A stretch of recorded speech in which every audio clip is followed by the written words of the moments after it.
so much so, this time I brought my husband with me. Where are you, sweetheart? There he is.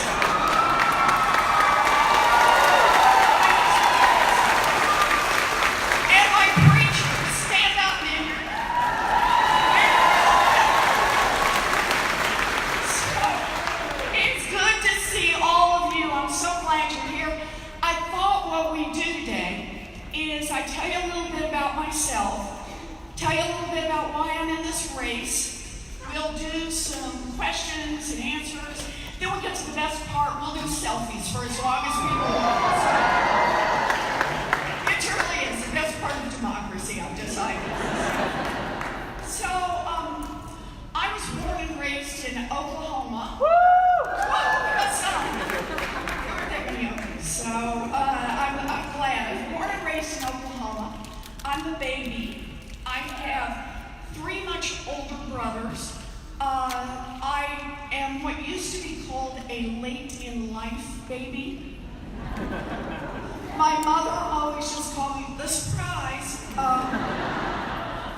My 3 brothers, who to this day are still referred to as the boys, collectively. All 3 of my brothers went off and joined the military. My oldest brother, Don Reed, he was career military. He spent off and on about 5.5 years in Vietnam in combat, and we were really lucky to get him back home. Now, my second brother, John, he was stationed overseas for a little over a year. My third brother, David, he trained as a combat medic, and that has created a rule in our family, and that is never choke in front of David. To this day, he carries a sharpened pocket knife and is convinced he can perform an emergency tracheotomy. It makes for some exciting moments at Thanksgiving. Anybody goes, and David says, I'm ready. The rest of us are like, no, Sam, David, we're all good, we're all good. I love my brothers, I'm close to my brothers, they're all back in Oklahoma now. When we were growing up, our daddy had a lot of different jobs. He sold fencing, he sold carpets, he sold housewares. And when I was in middle school, he had a massive heart attack. My 3 brothers by that point were all out of the house, so it was just my mama and my daddy and me. And we thought we were going to lose him. He pulled through, but he couldn't work for a long, long, long time. And I still remember the day when we lost our family station wagon. I remember how my mother used to tuck me in at night. She'd kiss me, turn out the light, and close the door, and I always knew what was coming next. I'd hear her lean against the door and start to cry. I learned words like mortgage and foreclosure. And one morning, I walked into my folks' bedroom, and laid out on the bed was the dress. Now, some of you in here will know the dress. It's the one that only comes out for weddings, funerals, and graduations. And there was my mama. She's in her slip and her stocking feet, and she's pacing and crying. And she's saying, we will not lose this house. We will not lose this house. We will not lose this house. She was 50 years old. She had never worked outside the home, and she was terrified. I'm just a kid. I'm standing in the doorway, and she sees me. She looks at me, and she looks back at that dress, and she looks at me, and she wipes her face, pulls on the dress, puts on her high heels, and walks to the Sears, where she gets a minimum wage job, full-time, answering phones. That minimum wage job saved our house, and it saved our family. Yep.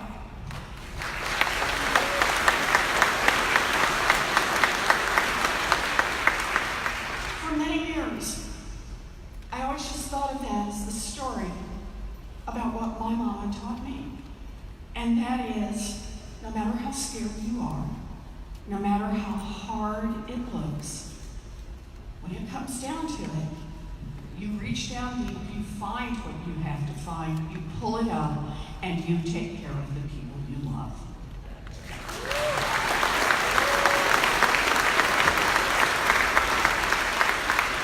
It was only years after that that I came to understand that wasn't just what my mama taught me. It's what millions of people across this country do every day. No matter how hard it looks, no matter how scared they are, they reach down deep, they find what they have to find, they pull it up, they take care of the people they love, because that's what Americans do.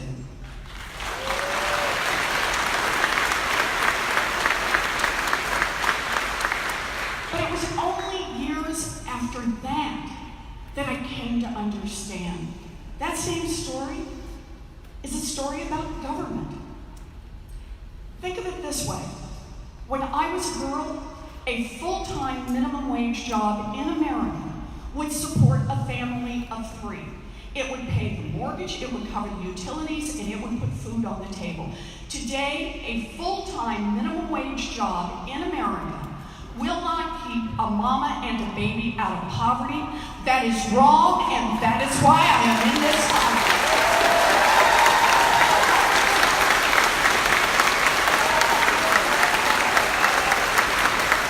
And understand this, that difference is not some accident. It's not what just happened over time. That difference is about who government works for. Because when I was a girl, the question asked about the minimum wage is, what does it take to support a family of 3? What does it take to give a family a toehold in America's middle class, something solid that they can build from? Today, the question asked in Washington is, where do we set the minimum wage to maximize the profits of giant corporations? Well, I don't want a government that works for giant corporations. I want one that works for our family.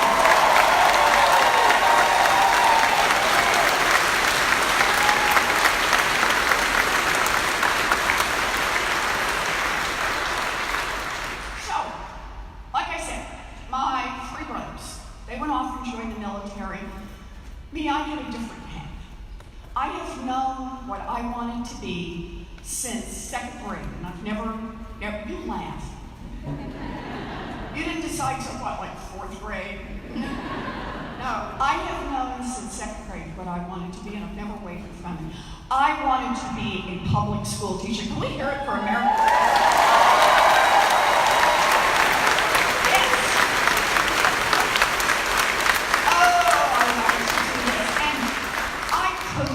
Early. I used to line my dollies up, teach school. I had a reputation for being tough but fair. By the time I graduated from high school, though, my family didn't have the money for a college application, much less to send me off to 4 years at university. So like a lot of folks in America, I have a story that has a lot of twists and turns and some bumps along the way. So here's how my story goes. I got a scholarship to college. And then at 19, I fell in love, got married, dropped out, and got a minimum wage job.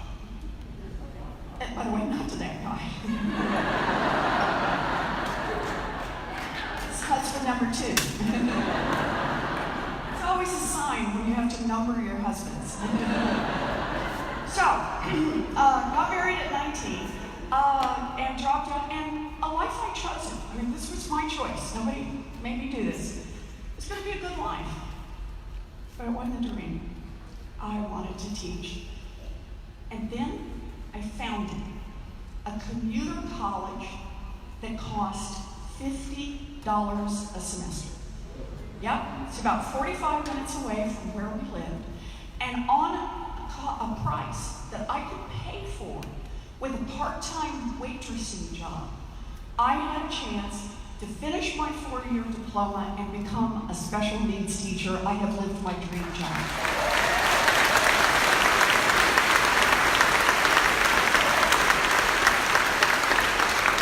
We got any special needs teachers in here? Oh, there's special needs teacher. So, good fashion choice. I like that for a special needs teacher. Perfect. Nevertheless, she persisted. Nice. So, here's the deal. Being a special needs teacher, it is not a job, it's a calling. And I love that work. I still remember the faces of the little ones that I had. I had really small ones. And I probably would still be doing that work today, but there are more twists and turns in my story. And here's how the twists and turns go in mine. By the end of the first year, I was visibly pregnant. And the principal did what principals did in those days, wished me luck, and hired someone else for the job. So, there I am. Okay, I'm at home, I got a baby, I can't get a job, what am I gonna do? I'll go to law school. Never asked your friends who went to law school exactly how they ended up there. So I decided I'm going to go to law school. By this time we've moved again. Found a public law school that cost $450 a semester. And baby on hip, headed off to 3 years of law school. Graduated, visibly pregnant. You will discover a pattern to this story. And took the bar and practiced law for 45 minutes. And then went back to my first love, which is teaching. Now, in the middle of all this,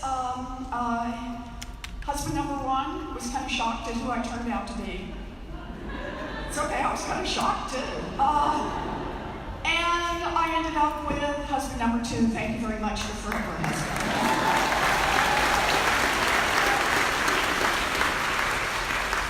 I took on me and 2 kids. And I have spent pretty much all of my grown-up life teaching. Only now I have traded little ones for great big ones in law school. So, I don't know if this is because I grew up in a family that didn't have any money, but I'll tell you what I taught. Money. If it was about money, I learned about it and then I taught about it. Contract law, commercial law, uniform commercial code, secured transactions, debtor creditor law, bankruptcy law of economics, corporate finance. If there was money involved, I learned it and I taught about it. But there was one central issue that all of my work was always about, and that is what's happening to working families in America. Why is America's middle class being hollowed out? Why is it that people who work every bit as hard as my mother worked 2 generations ago find the path today so much rockier and so much steeper? And for people of color, even rockier and even steeper.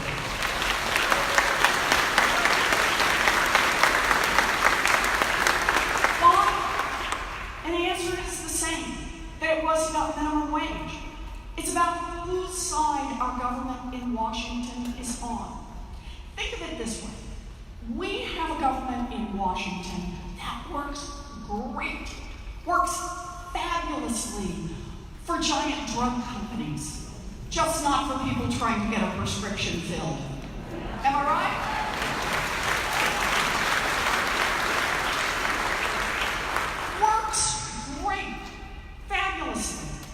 For people who want to invest in private prisons and private detention centers, just not for those whose lives are torn apart by them.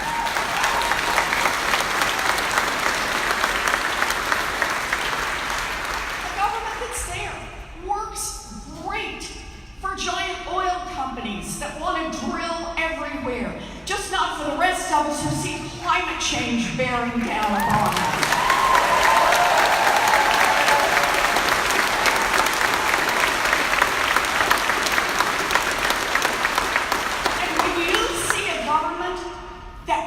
great for the wealthy and the well-connected and isn't working for much of anyone else, that is corruption, pure and simple, and we need to call it out for that.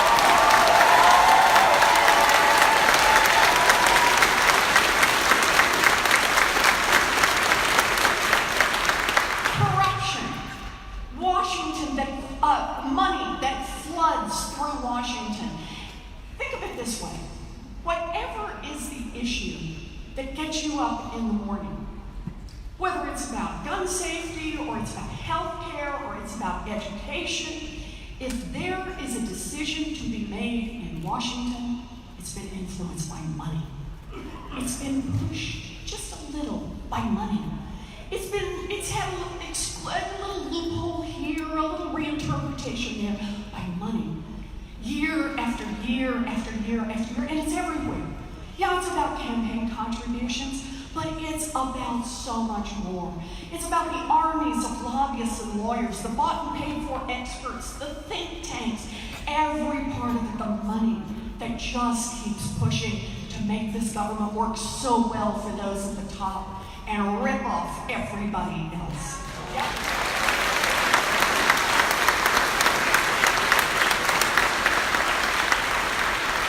In fact, let me tell you a quick story. You go back to the 1990s, and we're just starting to get it as a country about climate change.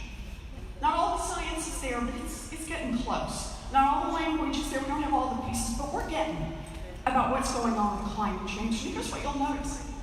Democrats and Republicans are working together. They want to solve this problem. They're talking about, do we need more power for the Environmental Protection Agency? Do we need new rules? How do we do this? More resources? And then along come the Koch brothers.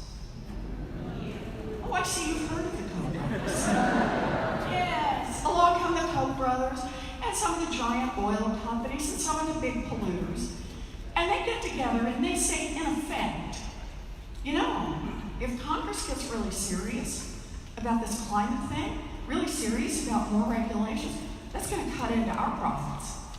That's going to cut into our bottom line. So they get together, and they've got to make an investment decision. Now let's think for a minute. They could decide to invest in clean energy. No, they don't do that. They could decide they're going to invest in new technology about carbon capture and clean up the air, clean up the... No, they don't do that.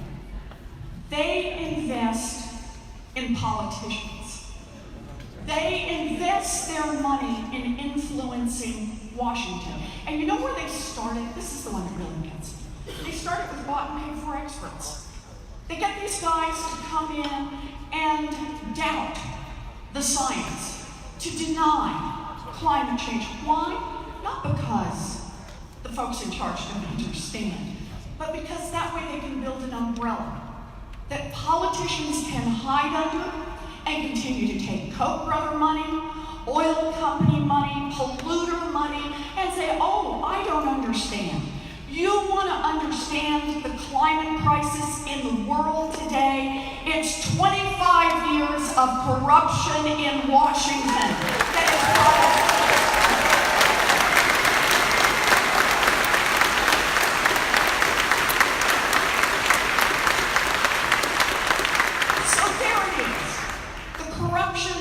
everywhere that touches all of these issues. What are we going to do about it? It's not going to be enough to come in and say, I've got one statute here, I have two regulations I want to change over there, a proposal I want to change over here. No, we got to have big structural change in America. But you're up for big structural change.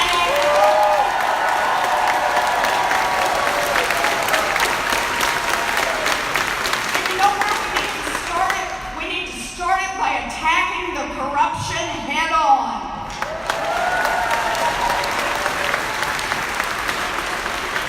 And I got a plan for that.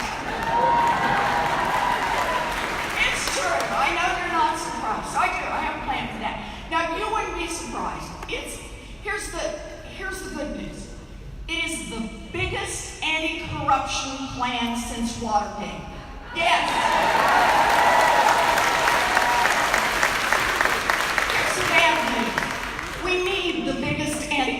corruption plan since Watergate. Okay, so it's got a lot of pieces to it, a lot of moving parts, because money makes itself felt in so many ways. But let me just give you some samples out of this bill, okay? Part one, end lobbying as we know it.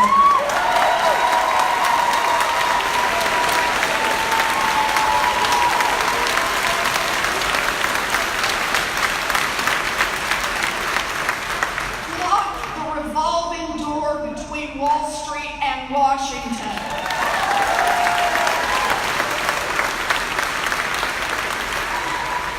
Here's one you may not have thought about. Make the United States Supreme Court follow basic rules of ethics on conflicts.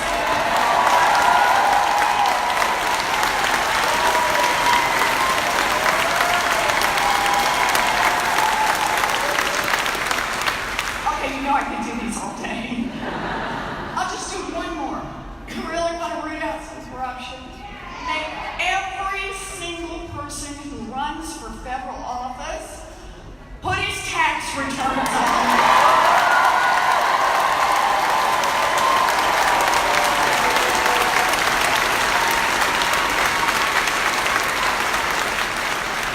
Okay, so that's part one. Attack corruption head on. And it's so important. Because you disrupt, let's get on offense on the corruption. You disrupt it, you break it up, now we've got a chance to make some real changes. Okay, part two, we need to make some structural change in this economy. And here's the problem we've got. Man, for decades now, the giant corporations, it's just getting bigger. Yeah, they swallow up the little businesses. They swallow up the medium-sized businesses. Shoot, they swallow up what used to be big businesses. They just keep swallowing up. Fewer and fewer competitors in industry after industry. So today, we've got big ag, right? We've got the big banks. We've got big tech, right? Over and over and over. So, we've got a couple of things we can do about this. Part one, how about if we got a president who has the courage to enforce the antitrust laws that are on the books? Break them up. And that's a good start. But structural change means we've got to have change over time. That means we've got to have some pushback against these giant corporations. They have so much power. They run over their employees, they run over their customers, they run over the communities where they are. How do we push back? I'll tell you. We need more power in the hands of employees, make it easier to join a union and give unions more power in the election.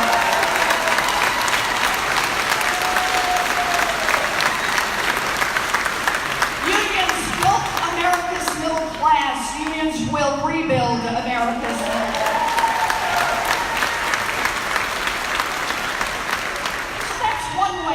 About structural change, about getting some balance in the system. Here's another. It's time for a wealth tax in America.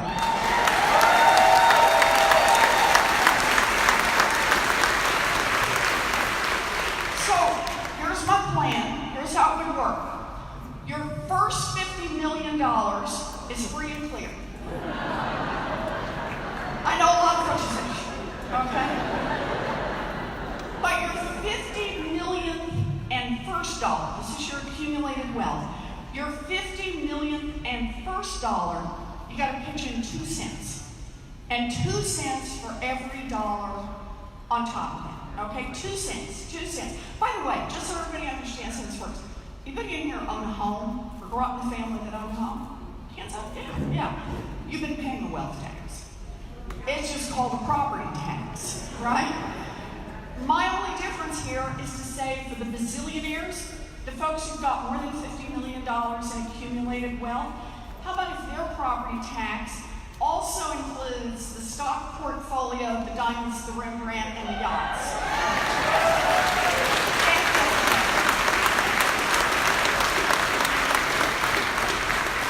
And understand this, I'm not proposing this because I'm cranky. I'm not. No, I'm really not. Folks say to me, hey,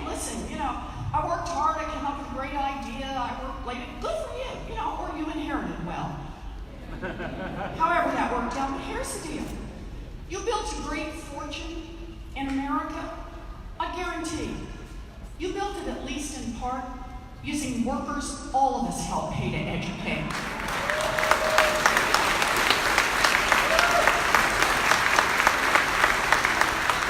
You built it at least in part getting your goods to market on roads and bridges all of us help pay to build.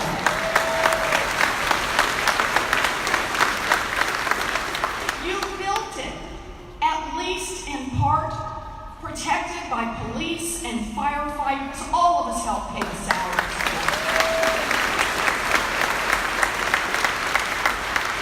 And we are glad to do it. We're glad to make those investments together. We're glad to create those opportunities. All we're saying is when you make it big, I mean really big, I mean 0.1% big. Pitch in 2 cents so everybody else in America gets a chance to make it.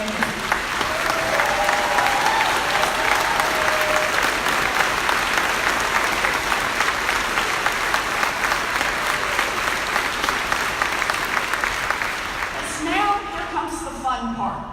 What can we do? It brings in just short of $3 trillion. Trillion with a T, okay? And here's how it works.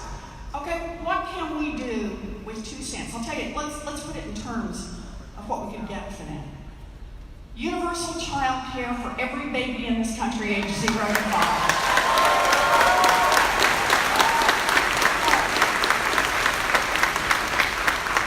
Universal pre-K for every 3-year-old and 4-year-old. We can do both of those, and we can raise the wages of every child care worker and preschool teacher in this country. That should help us stay forward.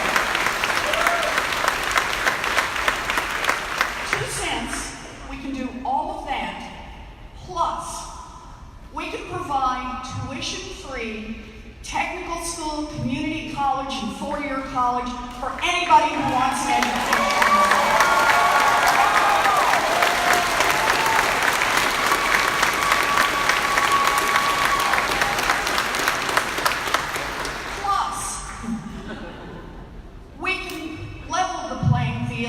By putting $50 billion directly into our historically black colleges and universities.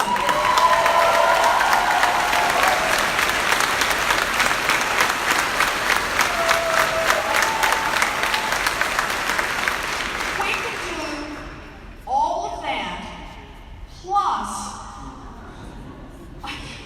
we can cancel student loan debt for 95% of that.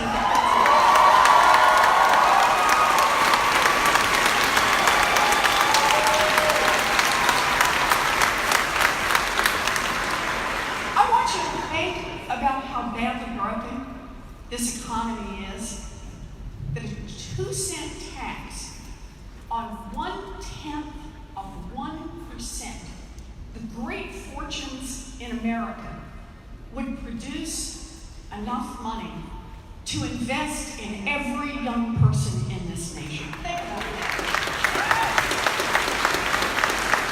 Structural change. Okay, so that's part 2. We need some structural change in the economy. Part 3, we need to protect our democracy. We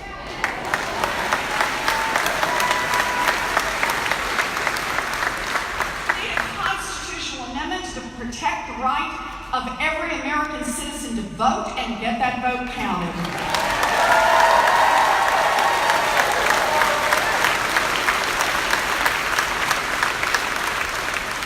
And I got a plan. We need to make our voting system as secure as Fort Knox. No interference from the Russians, the North Koreans, or any other country.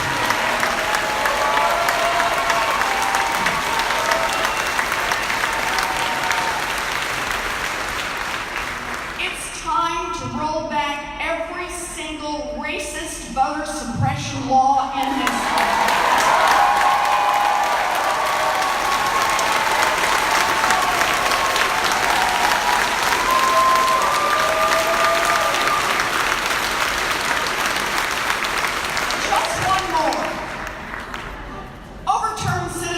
United Democracy is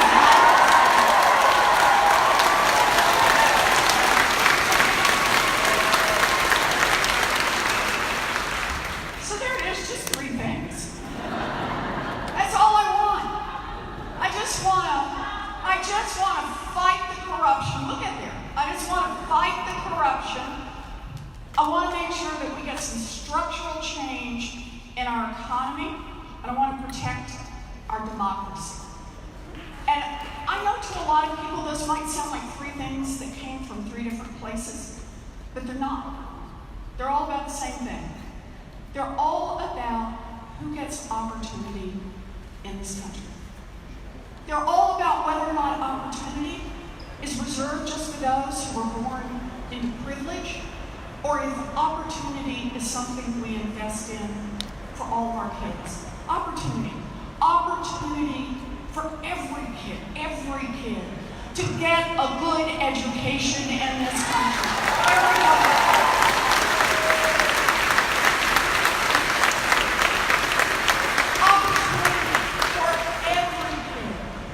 Chance to get a good job, to be able to start a business, to be able to buy a home, to be able to marry whoever they love and raise the family they love.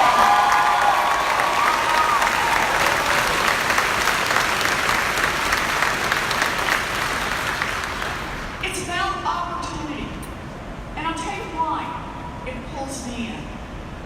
My dad, he ended up as a janitor. But his baby daughter got the opportunity. The opportunity to be a public school teacher. The opportunity to be a college professor. The opportunity to be a United States Senator. And the opportunity to be a candidate for President of the United States.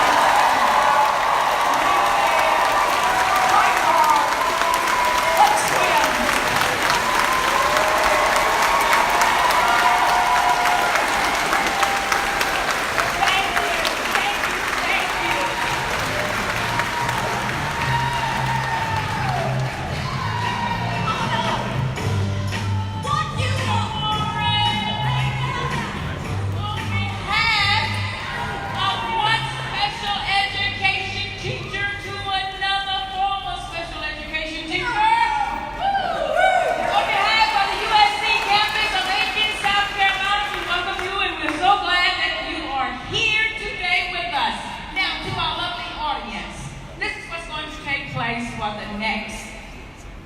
Few minutes, 10, 20, 30, 40, okay?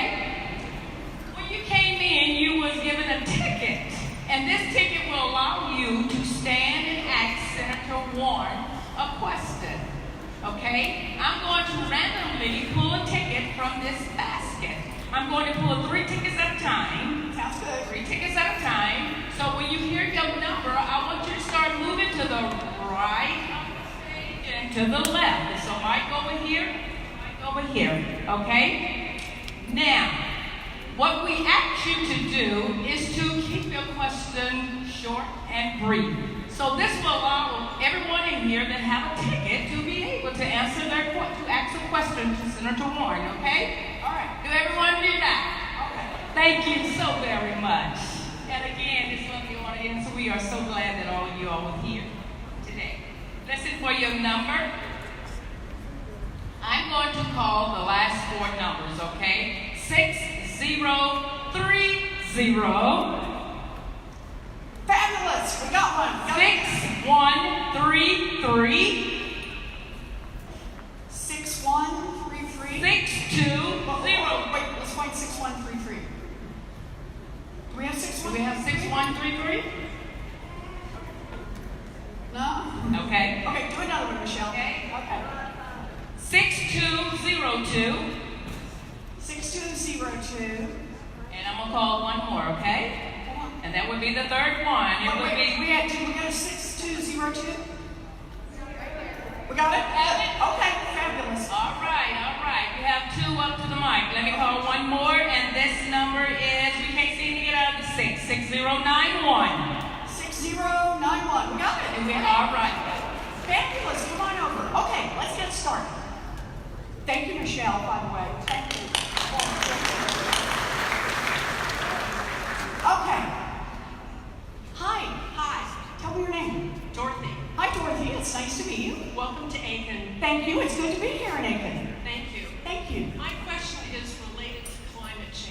which I'm very worried about. Yes, you should be. Yes, I think so too.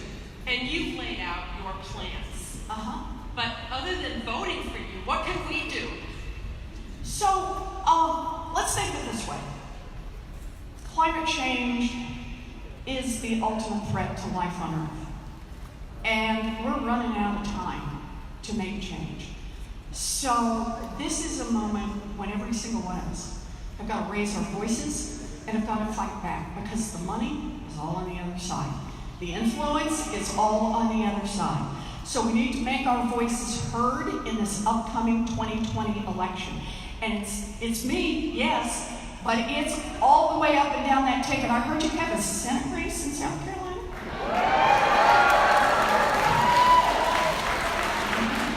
Oh yeah, good. Okay. So it's about up and down the ticket. It's about the state offices. It's about governor's races all across South Carolina and Georgia, all across the South, all across America. So here's how I think of it. This is our moment to get engaged. And I want to make a slide to explain how I see this as working. When I made the decision to run for president, I knew what I would be fighting for. Boy, no doubt about that. It's what I've been fighting for a long, long time. But I also knew how I wanted to fight. So I made the decision from the beginning. I was not going to go behind closed doors and meet with a bunch of bazillionaires and corporate executives. I wasn't going to take their PAC money. I didn't want anything to do with that. I wanted to build a grassroots movement. I wanted to do this with $5 and $10, whatever you can afford, $25 back there, $50 over there. I can tell you can afford this, right? And volunteers, people who pitch in an hour, people who make phone calls, people who come in on a regular basis. But the reason for that is multiple. The first is that's going to be our comparative advantage come 2020. If this race is about nothing but scooping up money from rich people and then running a bunch of TV ads, we're going to have a hard time. But if this race is really about, we've already put the work in for a year and a half, the face-to-face, the meeting our neighbors, the talking with people at the gas station and the grocery store, building that grassroots network out, that's our comparative advantage to beat the Republicans in 2020. There it is. Part two is everybody who volunteers. They don't just help me, they help up and down the ticket. Everybody who goes out and knocks on doors, who gathers up a name, they're helping everybody to get in this fight. That's part two, but part three is really what this is about. This isn't just about winning in November 2020. Oh yeah, that's where it starts, but it's about making real change come January 2021. And the way we're going to do that is going to be leadership from the White House, that's my job, and it's pressure from all of America, that's your job. That's how we're going to do this. Okay, good. Question two. Hi. Good evening, sir. Hello, what's your name? Brandon. Hi, Brandon. Good to see you. Nice to meet you. I heard you speak earlier addressing the issue of privatized prisons, but Yep. I wanted to know if there was any possible way or any program thought of to invest in ways to help those who have been convicted or entered into that system reintegrate into society. Yes, what a great question, Brandon.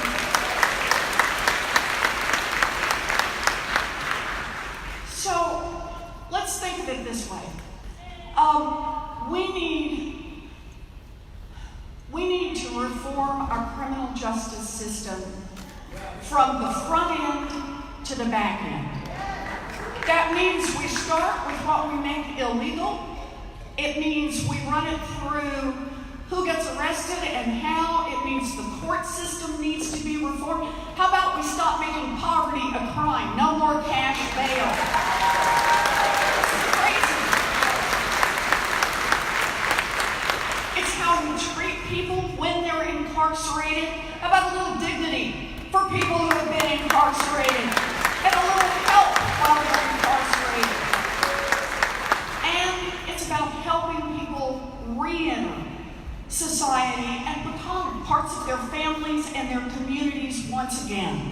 It's about every part of this. But no serious conversation about criminal justice starts without acknowledging the role that race plays in our criminal justice system.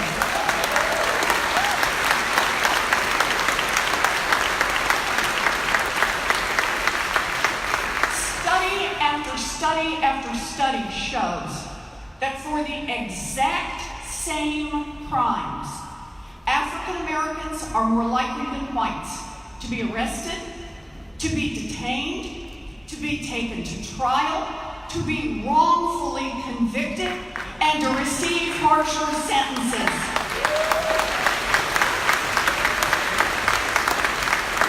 We have to acknowledge that up front, be willing to admit it, be willing to address it head on, and to make real reform front to back. So, and this is part of law enforcement, exactly right. So, let me go right to your particular question. And let me give you a little side angle into it. And that is, one of the things I didn't get to talk about is that I have a plan. I know. To build more housing in America. We got a big problem. More affordable housing. So here's the deal. You know, it used to be that we had a lot more private investment going into housing for working families, for poor families. Today, the builders don't build the 2-bedroom, 1-bath that I grew up in, converted garage for my 3 brothers. Today, they're building the McMansions, and I'm not mad at them, it's just that's where the profits are. At the same time, the federal government has withdrawn from it. So what we see is deteriorating housing across this country, a shrinking housing supply, and a growing population. So across America, people are paying more and more and more for less and less and less housing. The way we can deal with that, and I've not only got a plan, I've got a way to pay for it, is to make the investment in housing. So I got a plan to build 3.2 million new housing units across America. Cities, rural areas, small towns, big towns. Independent analysis says it will help bring down rents about 10% across this country and help more people get a chance to get into the housing market, help more people with their housing. It's got 2 other parts to it, though, that I want to mention. And part one is that, you know, homeownership has been the #1 way that middle-class families accumulate wealth. That's been true for decades and decades and decades. So it should be no surprise to anybody in this room that the United States government has subsidized the purchase of housing for white people and discriminated against the purchase of housing for black people. It was known as redlining. And it basically meant white people could build up wealth generation after generation, and black families would just be cut out of it. Now, that officially stopped in 1965, but you don't get to put somebody in a deep hole and somebody else up at ground level and say, now we're ready to run the race. Right? That's not how it works. So my housing plan addresses redlining head on and says we're going to help people who live in formerly redlined areas to get first-time buyer assistance and people who were cheated out of their homes during the financial crisis to get some assistance so they can buy homes. That's part of that plan. But the other part that I promise is going to now connect up to what you're talking about. There are going to be a lot of pieces that connect up. That's the thing with lots of plans. But here's one that I hope is helpful. And that is this 3.2 million new housing units. It's about housing for middle-class families. It's about housing for working families. It's about housing for poor, the working poor. It's housing for the poor. It's also about housing for seniors who want to age in place. It's about housing for people with disabilities, and it's about opening up housing for people who are formerly incarcerated. It's one way to get them in and help them rebuild lives for themselves, for their families, and for their communities. So it took me a long time to get there, but I hope that works. Is that good, Brandon? First step. You good? Okay, thank you. I lady, and I could stay here until midnight to listen to her, but unfortunately, we only have time for one more question. Okay, all right. One more question, and then I promise I'm going to say something about healthcare if she doesn't ask me. Okay? Okay. Sure, go ahead. Hi, tell me your name. My name is Ann Wiggins. Hi, Ann. Hi. I taught special education at high school level for 30 Oh, years. God bless you. Thank you. I'm here in Arlington County, which is a rural county. And I hope this isn't too specific a question, but one thing I noticed was our society is getting more and more technological.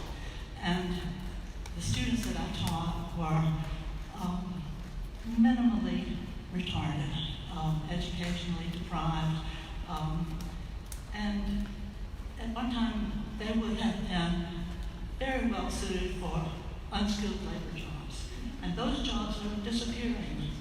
And I felt for those kids because they were being there were no jobs that they were going to be prepared for. And I wonder if anyone thinks about so many handicapped kids that are in special education around the country. The kids don't change, but the jobs in society does. So thank you, Ann, and thank you for your 37 years of work.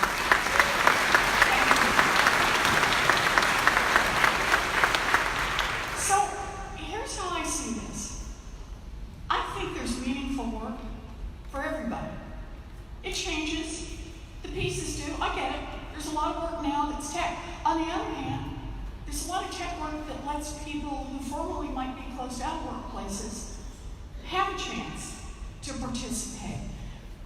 As I see it, if you thought about our country as a business, and I don't, but I just want you to bear with me on this for 1 second, and you thought about what's the best investment we could make, you'd pick your number one asset, and that's your children. And it's all your children. How could we be a more prosperous country? How could we be a country that had more opportunities? And the answer is, you'd invest in every one of those kids. Because if you could move that whole group where they can do a little better, for some of these kids, they'll start businesses, they'll do some amazing things. For some, it may mean a chance to live independently. But it's about having every kid just move up to a little more of their potential. I believe that in America, we are producing those jobs. There's lots of stuff that we need done. There's a place out on Cape Cod that I love to visit called Capabilities. And it's a lot of kids who have some pretty severe problems. I say kids, they're adults. They have full-time jobs. What they do is they tend the crops that they're growing. They tend to growing hydroponic lettuce and tomatoes. They go in, I had one of them show me very proudly how you go in and hand pull off the suckers on the tomato plants. So you're sure to get less greenery and more fruit out of it. There we go. But the point is, I think we build this because we care, and we believe that this is it for me. It's a statement of values. Every single person in this country has value. Every single person is worth investing in. And every single person is worth getting in.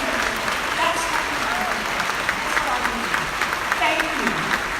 I want to do one more thing before I close this up, because I know how important this is for a lot of folks in this room, and that is to recognize it was 2 years ago this month that the House of Representatives, every single Republican voted to repeal the Affordable Care Act, to get rid of Obamacare. You remember that? The part I remember the most is after the Republicans did that, they high-fived each other. What kind of people high-five each other over taking away health care from tens of millions of Americans? It was a stunner.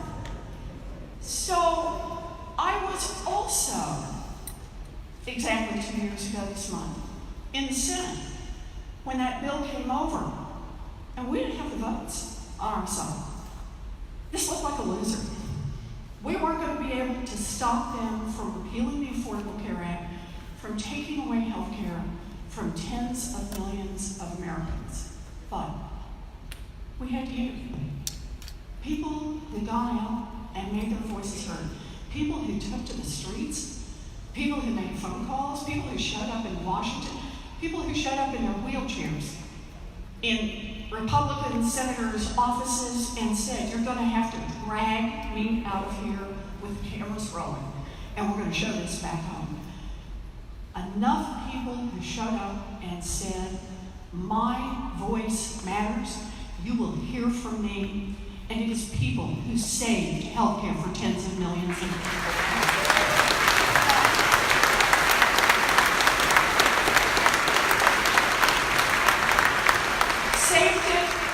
But we didn't get all the way. We didn't get there where everybody's covered. I know what that means when I come to South Carolina, where you've got a state legislature and a governor that says, I'd rather let my own people die over a political decision. So here's how I think about this. Here's how I think about this. You know, one of the things the Republicans did while they were at it in the House, and we're going to do in the Senate, is to cut Medicaid. And I think the reason they wanted to do that is they wanted to cut Medicaid because they figured for a lot of folks that means somebody else. It's not you, somebody else.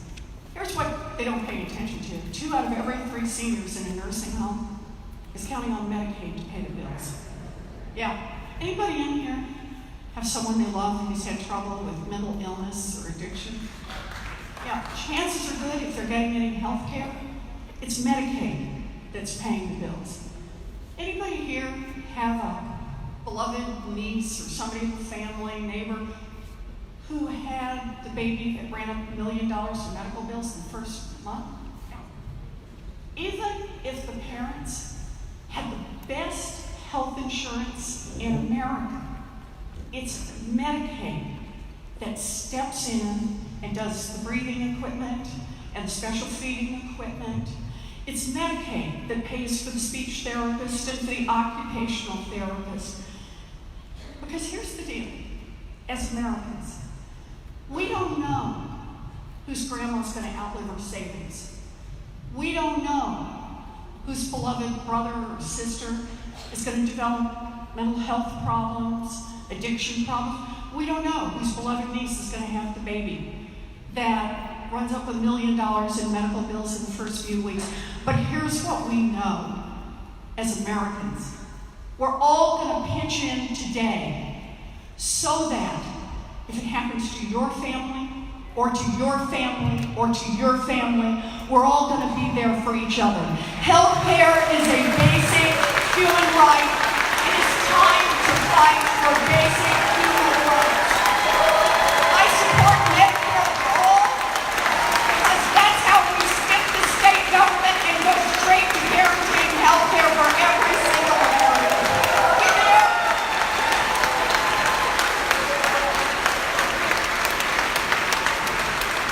Thank you. So, thank you all. Thank you so much for being here.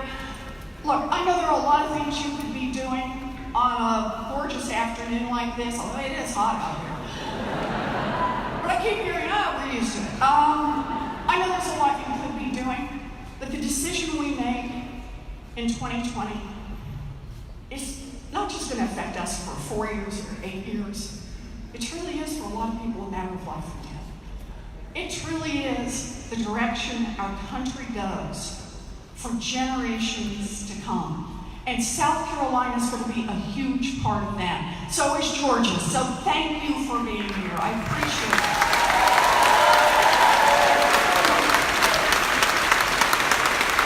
And let me say one more thing. You know, I know I get teased about having a lot of plans.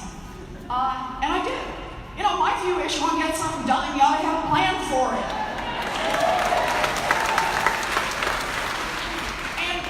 Politicians tell me, people who are more sophisticated about these things than I am, Elizabeth trying to do?